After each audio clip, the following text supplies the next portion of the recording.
اس اعتبار سے اس کا نمبر 87 ہے، 87 نمبر ہے۔ اور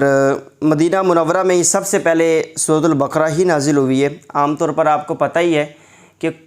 عام طور پر ایسا ہی ہوتا تھا کہ جو صورتیں ہیں وہ مکمل نازل نہیں ہوتی تھیں، چھوٹی صورتیں، وہ کئی صورتیں ایسی ہیں بھی جو مکمل نازل ہوئی ہیں، لیکن جو بڑی صورتیں ہیں اس کا انداز اللہ رب العزت کو اس میں یہی رہا ہے کہ اللہ رب العزت موقع اور مناسبت کے اعتبار سے، اپنی منشا اور حکمت کے اعتبار سے اللہ رب العزت مختلف آیات کو نازل فرماتا تھا، پھر نبی علیہ السلام اس کو لکھوا دیتے تھے، تو اس اعتبار سے یہ قرآن مجید جو ہے وہ جمع ہوتا رہا ہے۔ اس میں سورۃ البقرہ میں چونکہ پہلے پارے میں بھی چلتی ہے، دوسرے پارے میں بھی یہ سورہ بقرہ موجود ہے، تیسرے پارے میں بھی آدھے پارے سے تھوڑا سا پیچھے 2 رکوع پیچھے جو ہے یہ سورہ مکمل ہوتی ہے، تیسرے پارے میں جا کے یعنی یہ کمپلیٹ ہوتی ہے۔ اس میں بہت ساری چیزیں مسلمانوں کے انفرادی اور اجتماعی نظام حیات، عبادات، سیاسیات، معاشیات، اقتصادیات، اس طرح بہت سی چیزیں اور بہت سے اصول اور احکام اس صورت میں بیان کیے گئے ہیں۔ سورۃ البقرہ کو سورۃ البقرہ کہنے کی ایک وجہ یہ ہے کہ اس سورت کے اندر چونکہ بقرہ یعنی گائے کا ذکر موجود ہے، جس کا ہم آگے ذکر کرنے والے ہیں، تو اس مناسبت سے بھی اس سورہ کا نام سورہ بقرہ ہے۔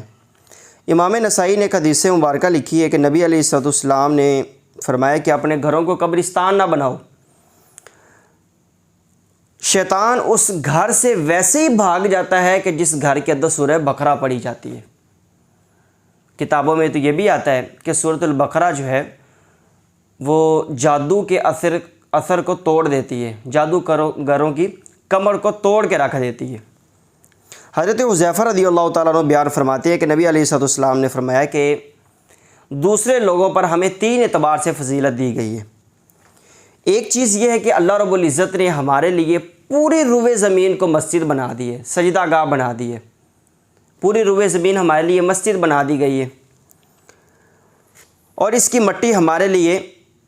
طہارت کا ذریعہ بنا دی گئی ہے۔ اور نبی علیہ السلام نے فرمایا کہ ہماری صفیں وہ فرشتوں کی صفوں کی طرح ہیں، اور نبی علیہ السلام نے فرمایا اور ہم کو یہ آیات دی گئی ہیں، یعنی سورہ بقرہ کی آخری آیات عرش کے نیچے سے نازل ہوئی ہیں، جو مجھ سے پہلے کسی کو بھی عطا نہیں فرمائی گئیں۔ یہ دیکھیں اس امت کی خصوصیت بھی ہے، اور نبی علیہ السلام نے فرمایا نہ میرے بعد کسی کو عطا کی جائیں گی۔ سورۃ البقرہ میں اسی طرح یہ معاملہ چلتا ہے۔ آیت نمبر 3، 4 اور 5 کے اندر مومنین کی صفات بیان کی گئی ہیں، ایمان بالغیب کا بیان کیا گیا ہے، انفاق فی سبیل اللہ یعنی اللہ رب العزت کی راہ میں خرچ کرنے کا جو ہے نا یہ خوبی وہ ایمان والوں کی بیان کی گئی ہے، نماز قائم کرنا یہ ایمان والوں کی خوبی ہے، یہ اس میں بیان کیا گیا ہے، اور جو آسمانی کتابیں ہیں اللہ رب العزت کی جو کتب ہیں جو اس نے اپنے رسولوں پر نازل فرمائی ہیں اس کے اوپر ایمان لانا یہ بھی ایمان والوں کی صفت بیان کی گئی ہے۔ اسی طرح آیت نمبر 5 سے آگے یہ بیان کیا گیا ہے کہ یعنی وہ لوگ جن کا کفر بالکل ظاہر ہے، آگے چل کے بیان بھی اللہ رب العزت نے فرمایا ختم اللہ علی قلوبہم وعلی سمعہم وعلی ابصارہم غشاوہ، کہ جن لوگوں کے دلوں پر اللہ رب العزت نے ویسے ہی مورے لگا دی ہیں ان کے مقدر میں تو ظاہر ہے پھر ہدایت نہیں ہے، وہ ہدایت نہیں پا سکتے ہیں۔ اللہ رب العزت نے ان کے حوالے سے بیان فرمایا ہے کہ ان کی سرکشی اس حد تک یعنی کہ پہنچ چکی ہے کہ ان کے دل اور دماغ قبول حق کی صلاحیت سے محروم ہو چکے ہیں، اور ان پر ابدی شقاوت اور بدبختی کی مہر لگ گئی ہے۔ اس لیے تو اللہ رب العزت نے فرمایا ختم اللہ علی قلوبہم۔ آیت نمبر 8 سے لے کر آیت نمبر 20 تک اللہ رب العزت نے منافقین کی مثالیں، منافقین کی صورتحال، ان کے طبقات وغیرہ جو ہے نا وہ بیان فرمائیں کہ انسانیت کا یہ وہ طبقہ ہے منافقوں کا کہ جن کا ظاہر ان کے باطن کی گواہی نہیں دیتا اور جن کا باطن ان کے ظاہر کی گواہی نہیں دیتا، یعنی اندر کچھ ہوتا ہے باہر کچھ ہوتا ہے۔ ایمان والوں کے پاس آئیں گے تو ان کے ساتھ ہو جائیں گے، ادھر جائیں گے تو منہ اٹھا کے کافروں کے ساتھ ہو جائیں گے۔ تو منافقوں کے حوالے سے اس آیت میں یہ بیان کیا گیا ہے کہ یہ جو دھوکہ دینا چاہتے ہیں اللہ رب العزت کو اور ایمان والوں کو یہ دھوکہ اپنے گمان کے مطابق دے رہے ہیں، یہ کسی کو بھی نہیں دھوکہ دے رہے، یہ تو اپنے آپ کو دھوکہ دے رہے ہیں، تو یہ ان کا وبال انہی کے اوپر ہی ہے۔ آیت نمبر 21 سے آگے بیان کیا گیا ہے کہ اللہ رب العزت کی توحید کا اعلان کیا گیا ہے، بیان کی گئی ہے، اور شرک سے بچنے کا حکم بیان کیا گیا ہے۔ آیت نمبر 24 سے پہلے پارے کی بیان کیا گیا کہ قرآن مجید بے مثل کتاب ہے، اس کی مثل کوئی کتاب نہیں ہے، اور اس کی مثل پورا قرآن تو کیا، اس کے ایک پارے کی مثل، ایک سورہ کی مثل بھی جو ہے نا کوئی بندہ نہیں لا سکتا۔ تو یہ نبی علیہ السلام کا ایک ایسا معجزہ ہے جو اگر آج ہم بذات خود اپنی گناہگار آنکھوں سے دیکھنا چاہیں تو ہمیں نظر آ جاتا ہے، ورنہ باقی جو نبی علیہ السلام کے معجزات ہیں وہ ہم کتابوں میں پڑھتے ہیں، علماء سے سنتے ہیں، تو یہ نبی علیہ السلام کا زندہ معجزہ ہے جو آج بھی ہمارے ہاتھوں میں موجود ہے۔ اس کے آگے آیت نمبر 23 سے لے کے آگے جو ہے نا یہ بیان کیا گیا ہے، آیت نمبر 30 سے لے کر 39 تک یہ جو چیزیں بیان کی گئی ہیں، اس میں آدم علیہ السلام کا واقعہ جو ہے نا وہ بیان کیا گیا ہے۔ آدم علیہ السلام کو اللہ رب العزت نے پیدا فرمایا، فرشتوں کو بتایا کہ میں اپنا خلیفہ دنیا میں پیدا کرنے لگا ہوں۔ انہوں نے کہا کہ اے باری تعالیٰ، تو انسان کو پیدا کرنا چاہتا ہے جو زمین میں فساد وغیرہ کرے گا؟ تو اللہ رب العزت نے فرمایا کہ فرشتوں، جو میں جانتا ہوں وہ تم نہیں جانتے۔ تو اللہ رب العزت نے آدم علیہ السلام کو پیدا فرمایا، ان کو نبی بنایا، ان کو اپنا خلیفہ بنایا۔ وعلم آدم الاسماء کلھا، اللہ رب العزت نے تمام چیزوں کے نام سکھائے۔ تو پھر اللہ رب العزت نے ان کو فرشتوں کے سامنے پیش فرمایا اور فرشتوں سے کہا کہ تم مجھے ان چیزوں کے نام بتاؤ۔ اب فرشتوں کو اس بارے میں اللہ رب العزت نے علم نہیں دیا تھا، تو انہوں نے کہا کہ اے باری تعالیٰ، ہم نہیں جانتے، ہم تو صرف اتنا ہی جانتے ہیں جتنا تو نے ہمیں علم عطا فرمایا ہے۔ تو پھر آدم علیہ السلام کی فضیلت بھی، فوقیت بھی فرشتوں کے سامنے ظاہر ہوئی۔ آدم علیہ السلام جنت میں تشریف لے گئے۔ حضرت اماں حوا رضی اللہ تعالیٰ عنہا کو آدم علیہ السلام کی بائیں پسلی سے اللہ رب العزت نے پیدا فرمایا، نکاح ہوا، جنت میں رہے، گندم کا وہ دانہ کھایا۔ اس کے بعد اللہ رب العزت نے دنیا کی طرف بھیج دیا، پھر یہ انسانیت کا سلسلہ چلا ہے۔ آدم علیہ السلام ایک لمبا عرصہ تک اس وجہ سے روتے رہے، اللہ رب العزت نے ایک لمبے عرصے کے بعد دعا کو قبول فرمایا۔ یہ تفصیلی واقعہ ہے جس کے اوپر اگر ہم بیان کریں تو گفتگو کافی لمبی ہو جائے گی۔ یہ سیرت الانبیاء کتاب ہے مفتی قاسم صاحب دامت برکاتہم العالیہ کی، اس میں مفتی صاحب نے بڑی تفصیل سے اس کے اندر جو ہے اس واقعے کو بیان فرمایا ہے۔ تو اگر کوئی صاحب اس کے حوالے سے مطالعہ کرنا چاہے تو وہ سیرت الانبیاء کے اندر اس واقعے کو دیکھ سکتے ہیں۔ اس کے بعد اللہ رب العزت نے آدم علیہ السلام کے واقعے کے بعد جو ہے وہ موسیٰ علیہ السلام کا وہ واقعہ بیان فرمایا ہے، موسیٰ اور بنی اسرائیل کا واقعہ بھی بیان کیا ہے کہ اللہ رب العزت نے اتنے احسانات کیے، اتنے کرم کیے، اتنے فضل کیے، اور ان کے کیا کیا مطالبے جو انہوں نے کیے تھے کہ ایسا ہو جائے، اللہ رب العزت نے ان کو بھی پورا فرما دیا۔ اب بنی اسرائیل کے صورتحال دیکھیں کہ اللہ رب العزت نے فرعون سے بنی اسرائیل کو آزاد فرمایا، کیونکہ موسیٰ علیہ السلام کو فرمایا تھا کہ آپ ان کو راتوں رات لے کے نکل جائیں۔ فرعون کے تسلط سے اور فرعونی جو ہے وہ فرعون کے حکم سے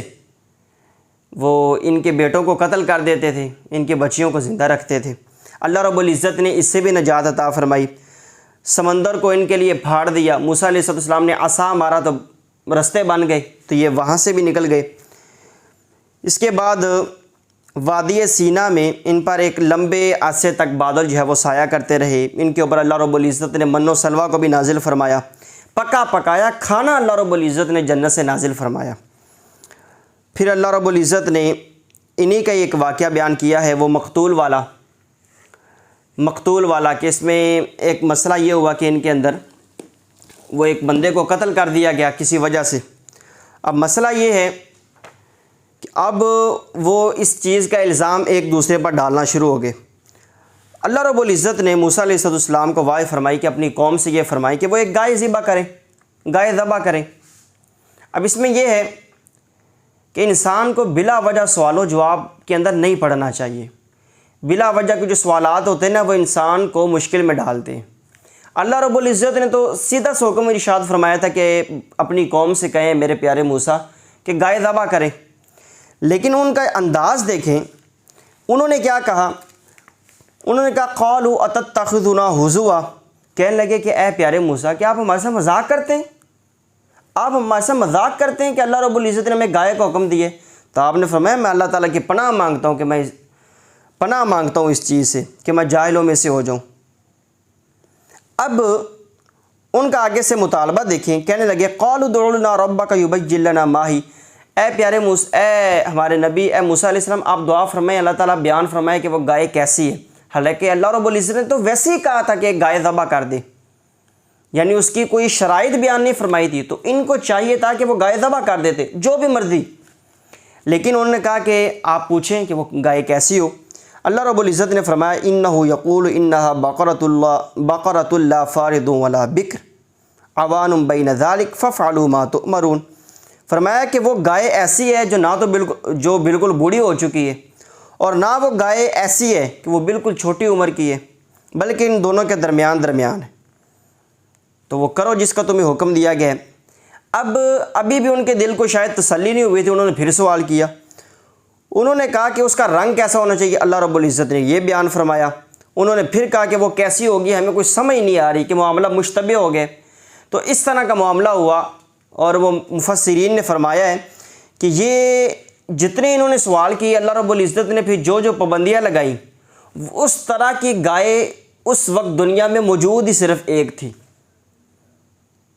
ایک ہی گائے اس وقت موجود تھی۔ تو بہرحال انہوں نے اس کو ذبح کیا۔ اس کے اندر کچھ چیزیں، ایک تو یہ کہ نبی کا کوئی بھی حکم ہوتا ہے نا، اس کے اوپر ہمیں بغیر کسی ہچکچاہٹ کے عمل پیرا ہو جانا چاہیے، ہمیں کسی قسم کا سوال و جواب اس کے اوپر نہیں کرنا چاہیے، یہ بے ادبی کا کام ہے۔ دوسرا یہ ہے کہ اللہ کے نبی، پیغمبر وغیرہ وہ جھوٹ، اور اسی طرح کسی بندے کا مذاق اڑانا، اس طرح کی جو چیزیں ہوتی ہیں ان چیزوں سے منزہ اور پاک ہوتے ہیں۔ مزاح کرنا اور ہے، مذاق اڑانا یہ اور چیز ہے، خوش طبعی اور چیز ہے، اور کسی کا مذاق اڑانا یہ ایک اور چیز ہے۔ ہاں، خوش طبعی جو ہے ایک اچھی صفت ہے، اس سے انبیاء کرام متصف ہوتے ہیں، اور یہ اچھی چیز ہے، انسان کی طبیعت میں ہونی چاہیے۔ دوسرا یہ ہے کہ شرعی احکامات سے متعلق فضول کی بحث کرنا یہ مشقت کا سبب بنتا ہے۔ اسی طرح اللہ رب العزت نے یہ جو گائے والا واقعہ بیان کیا ہے، اس کے بعد انہوں نے گائے کو ذبح کیا، اس کے ایک ٹکڑے کو لیا، اس مقتول کو جو قتل کیا گیا تھا اس کو مارا، تو پھر اس نے اٹھ کے بتا دیا کہ اس کا قاتل کون ہے۔ اس کے بعد اللہ رب العزت نے مثال بیان فرمائی ان لوگوں کی کہ ان کے دل اس کے بعد جو ہے نا وہ دوبارہ سخت ہو گئے، اور اتنے سخت ہوئے کہ وہ پتھروں سے بھی زیادہ سخت ہو گئے۔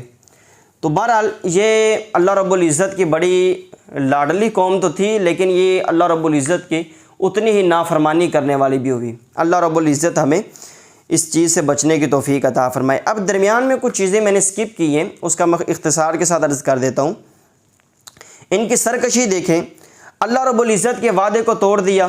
اللہ رب العزت نے فرمایا تھا کہ تم نے اس بستی میں، شہر میں اس طرح داخل ہونا ہے، اور حطۃ نغفر لکم خطایاکم یہ کہتے جاؤ، لیکن انہوں نے اس کو بھی توڑ دیا۔ علماء ان کے جو ہے نا وہ کذب بیانیاں، تضاد بیانیاں کرنے شروع ہو گئے۔ اسی طرح دنیاوی مال کے لالچ کے اندر ان کے با اثر لوگوں نے احکام الہی میں تبدیلی کرنا شروع کر دی، تحریف کرنا شروع کر دی، احکام الہی کو جان بوجھ کے چھپانا شروع کر دیا۔ موسیٰ علیہ السلام کوہ طور پر گئے تو پیچھے انہوں نے بچڑا پکڑ لیا، اس کو معبود بنا لیا۔ من و سلوہ کی جو ہے نا انہوں نے ناقدری کی۔ آسمان سے پکا پکایا کھانا اترتا اور یہ کھاتے، اس کے باوجود انہوں نے کہا کہ ہمیں گندم، سبزی، ککڑی، مسور کی دال اور پیاز وغیرہ جو چیزیں زمینیں اگاتی ہیں ہمیں وہ چیزیں چاہیے، یعنی ایک اعلیٰ چیز کو چھوڑ کے ایک ادنا چیز کو انہوں نے طلب کرنا شروع کر دیا۔ انبیاء کرام علیہم السلام کو ناحق انہوں نے شہید کیا۔ ہفتے والے دن کے حرمت کو پامال کی انہوں نے وہ شکار کرنا شروع ہو گئے، اللہ رب العزت نے منع فرمایا تھا۔ اسی طرح یہ گائے والا جو میں نے ابھی واقعہ بیان کیا ہے، اس کے بارے میں کئی قسم کے ان کا سوالات اٹھانا، کلام الہی کے اندر جو ہے تبدیل کر دینا، تورات اور انجیل کے اندر نبی علیہ السلام کے بارے میں بیان کی گئی صفات کو چھپا دینا۔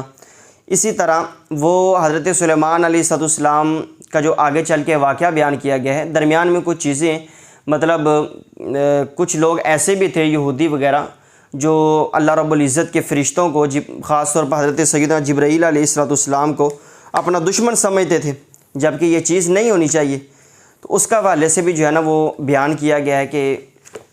یہ معاملہ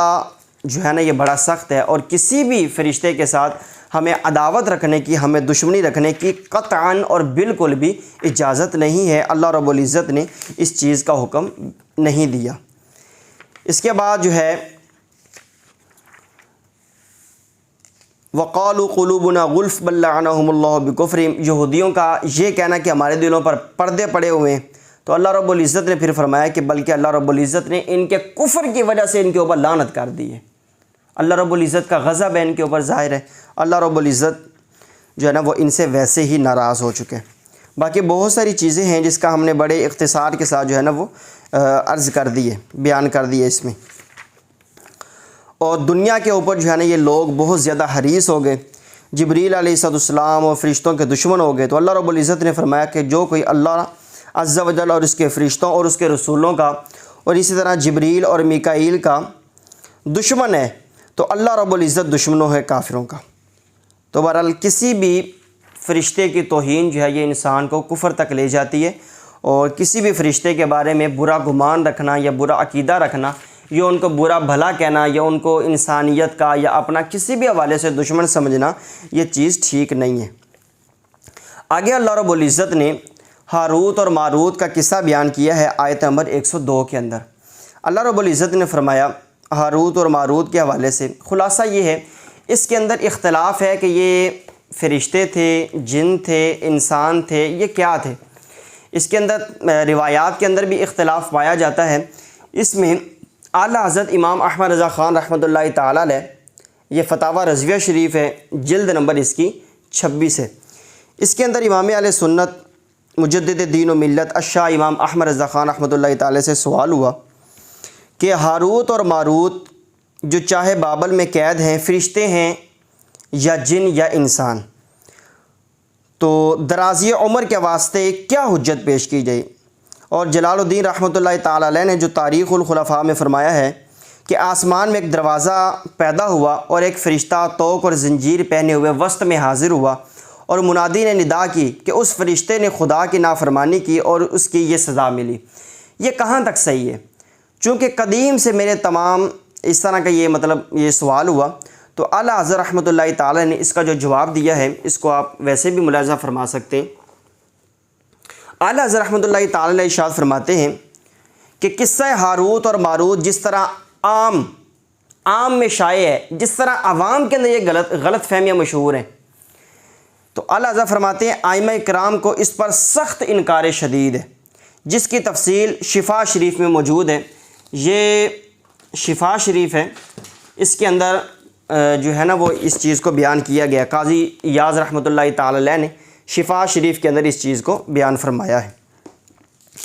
اللہ شفا شریف اور اس کی شروع میں ہے، یہاں تک کہ امام اجل قاضی ایاز رحمۃ اللہ تعالی نے فرمایا، یہ اسی شفا شریف میں یہ عبارت موجود ہے کہ هذه الاخبار من کتب اليہود و افتراءاتہم۔ قاضی ایاز فرماتے ہیں کہ یہ خبریں یہودیوں کی کتابوں اور ان کی گھڑی ہوئی باتوں میں سے ہیں، یعنی یہ چیزیں انہوں نے گھڑی ہیں، اس کے بعد جو ہے نا وہ انہوں نے ان چیزوں کو بیان فرما دیے۔ ان کو جن یا انسان مانا جائے جب بھی درازی عمر مستعبد نہیں۔ اللہ تعالیٰ فرماتے ہیں کہ لمبی عمر ہونا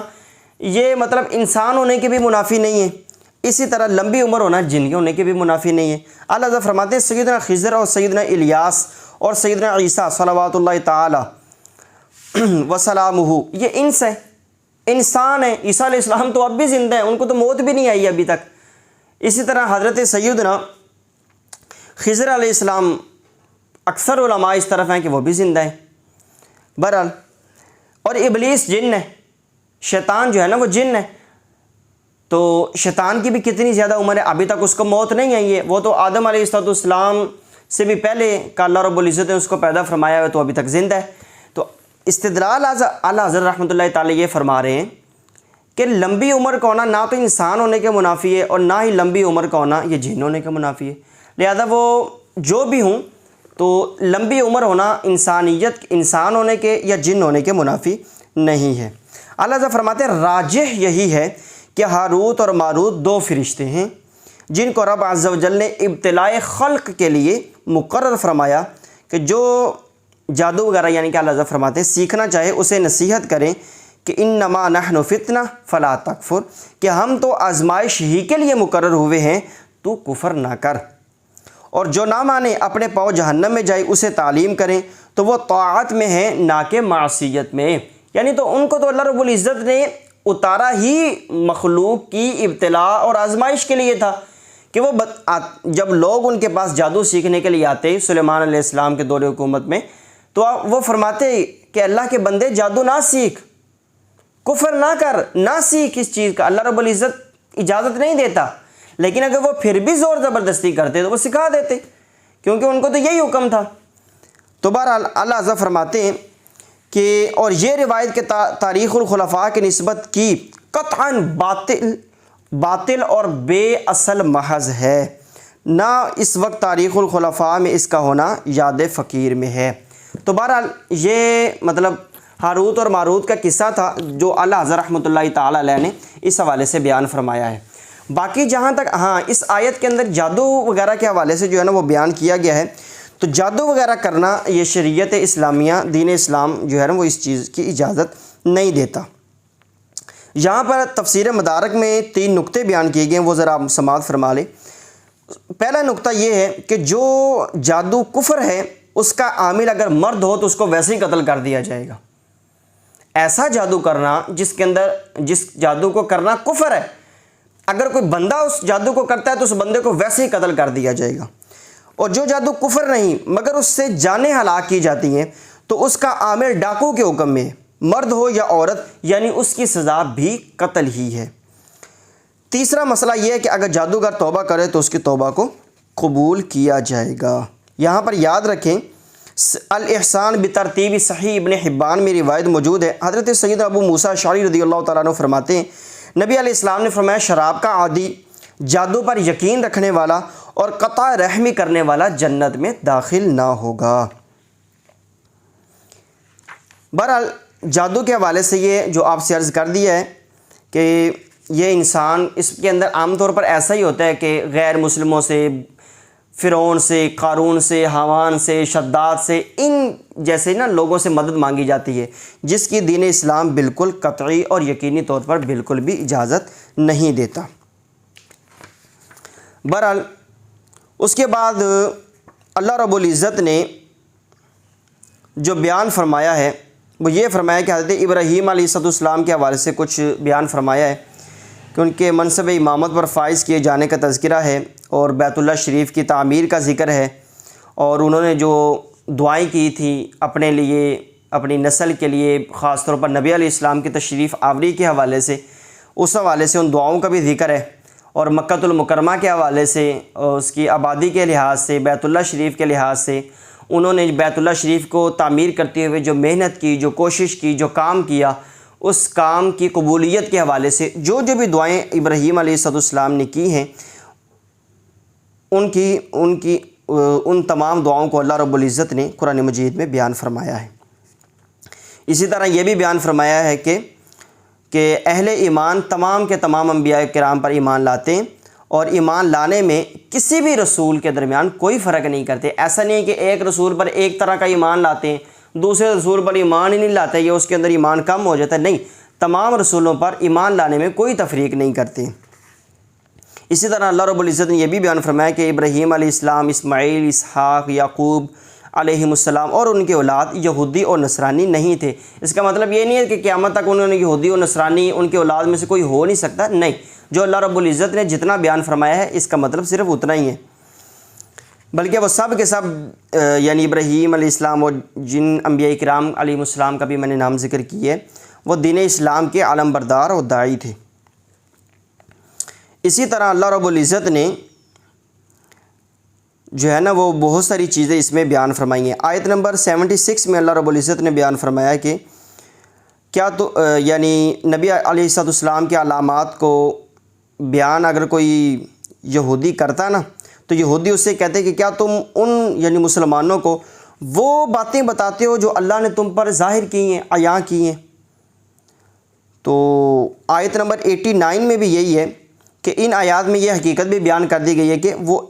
یعنی نبی علیہ السلام کے تشریف آوری سے پہلے نبی علیہ السلام کے وسیلے سے ہی کفار کے خلاف فتح کی دعا کیا کرتے تھے، اور جب ان کے پاس وہ آ گئے جن کو وہ پہچان چکے تھے تو انہوں نے اس کے ساتھ کفر کیا۔ تو بہرحال اللہ رب العزت کی یہ خفیہ تدبیر سے ہم سب کو ویسے بھی ڈرنا ہی چاہیے کہ ہمیں نہیں معلوم کہ اللہ رب العزت نے ہمارے لیے کیا بیان فرمایا ہے۔